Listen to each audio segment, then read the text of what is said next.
थांनाय डिसेम्बर मासनि 22 तारिखआव जोङो UPPL जगदान जादोंमोन।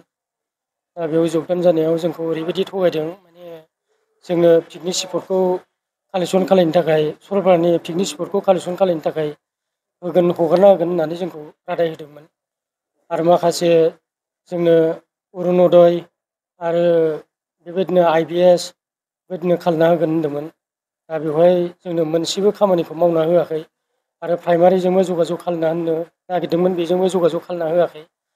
आरो जोंखौ जेरावबो मिथिं दावथिङावबो खबर होआ, जोंखौ ओरैनो माने UPPL बुरखायना लांनानै ओरैनो फज'नानै दङ आरोखि दा जोङो जेबो उफाय गैयैनि जोंजों रावबो कमप्रमाइसबो खालाया, जेबो खालाया, जेबो खोथा फंसेबो गैयैखाय जोङो आवगायावनो BPF आव जोङो 17 बोसोर जों दंखायोमोन। आवगायाव जों थाफानाय हिसाबै जोङो बेवहाय माखासे जेरैबो जानाय नंला खोमा होननानै दानि सरकारजों परिबर्तनाव मोजां जागोन होननानै जों थांदोंमोन।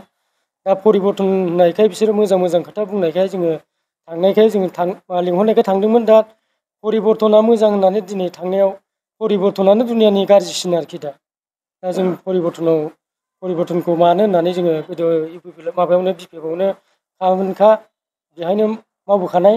दा ओंखायनो जों दा पुनराय जों माबायावनो BPF आवनो थाफिनगोन, बिसोरजोंनो जोङो मोजाङै मोजां मावलांगोन होननानै जोङो दिनै आगान सुरबोफिनदों आरोखि। बेखिनि आं माबा बासबारि बज्रामपुर प्राइमारिनि।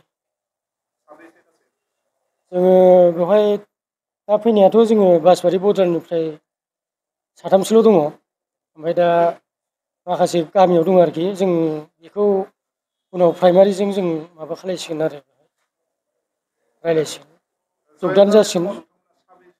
जोङो जगदान जानाय समाव गासै 150 जनमोन, 150 जना 120 जन जानाय जादों। दा गासैबो फैफिनजोबगोन आरो गावसिनिफ्रायनो माखासे UPPL निफ्रायनो फुरानाखा, बिसोरबो माने जोंजों प्लास जाबोखागोन आरो। जों थांनाय डिसेम्बर 22 तारिखआव अशोक गयारिनि लिडिंआव जोङो UPPL गभर्नमेन्टआव ओंखारनाय जादोंमोन। बेनि उनाव जोंखौ अशोक गयारिया ओरैबायदि दुखु जारला खैफोदाव खोख्लैदों, स्किम होगोन होननानै सरलपारा पिकनिक स्पटखौ होगोन होननानै जोंखौ लाबोदोंमोन। जों 120 जन गोरोबफैदोंमोन डिसेम्बर 22 तारिखआव। बेनि उनाव पिकनिक स्पटबो गैया, माखासे स्किम दानना हरनो होन्दोंमोन, बेबो गैया। आरो माखासे आसनिबो होनो होननानै, अरुणोदय होगोन होननानै डकुमेन्ट्स बिहरबाय, डकुमेन्ट्सखौबो जों हरबाय। दिनैसिम दासिमबो जेबो रिजाल्ट गैया, जेबो थाइसेबो फैसा मोनाखै। जोङो बाहाय ओंखारनानै जेबो बेनिफिटबो मोनाखै। ओरैबायदि जोंखौ दुखु जारला खोलैदों अशोक गयारिया। दा बेनि थाखायनो दिनैनि दिनाव जोङो बे गभर्नमेन्टखौ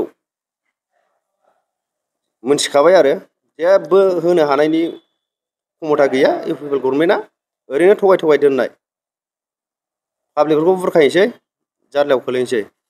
बेनि थाखायनो जों दा दिनै सानै हयै सिगांनि जाखिनि BPF सरकारानो मोजां सोलिबोदोंमोन, बे BPF सरकारजोंनो जोङो गोरोबहैफिनबाय दिनैनि दिनाव। जोङो बाहाय संगठननिबो दं, ओमफ्राय BPFनि वार्कारबो दं सिगांनि। आङो ब्रह्मपारा बाथाबारि प्राइमारिनि। दिनै जोङोथ' बाहाय 30 जनसो मानसि फैनाय जादों।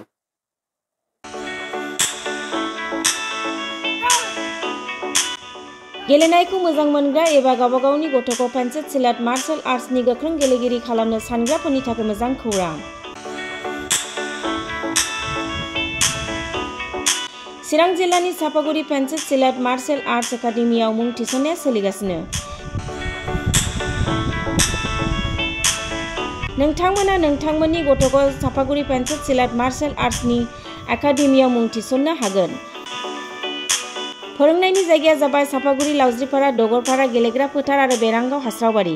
मख'जाथाव दि चापागुरि पेन्सिल सिलाट मार्शल आर्ट्स एकाडेमिनि सोलोंसाफ्रा गुबुन गुबुन जायगायाव गेलेहैनानै जाफुंसारदों। नोंथांमोनाबो नोंथांनि गथ'खौ चापागुरि पेन्सिल सिलाट मार्शल आर्ट्स एकाडेमियाव मुं थिसननानै पेन्सिल सिलाट मार्शल आर्ट्सनि आखा-फाखा गेलेगिरि खालामदो।